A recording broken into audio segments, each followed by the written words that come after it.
2002 সালে সাতক্ষীরায় তৎকালীন বিরোধী দলীয় নেতা শেখ হাসিনার গাড়ি বহরে হামলা মামলায় বিএনপির সাবেক সংসদ সদস্য হাবিবুল ইসলাম হাবিবকে খালাস দিয়েছে হাইকোর্ট।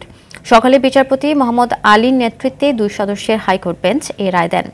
এর আগে এই মামলায় 2021 সালে বিএনপির এই নেতাকে 10 বছরের সাজাসহ 50 জনকে বিভিন্ন মেয়াদে সাজা দেওয়া হয়।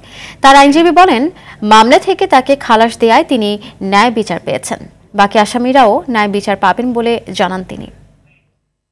হাবিবুল ইসলাম হাবিবকে এই মিথ্যা মামলায় তিনি ঘটনাস্থলেই ছিলেন না, তাকে এই মামলায় কনভিক্ট করে এবং আমাদের অনেক সেই সাতক্ষীরা আদালতে প্র্যাকটিসরত সেখানকার সিনিয়র কয়েকজন আইনজীবীকে ওই মামলার মধ্যে সম্পৃক্ত করে শুধুমাত্র তারা বিএনপি করে বলে। সত্যি আমি অনেকটা আবেগতাড়িত হয়ে গেছি। আজকে ন্যায় বিচার পেলাম। 50 জন আসামির মধ্যে 4 জন আসামি অলরেডি মারা গিয়েছেন। এনারা জেলখানাতে ছিলেন, এনাদের কোনো রকম ট্রিটমেন্ট করানো হয়নি।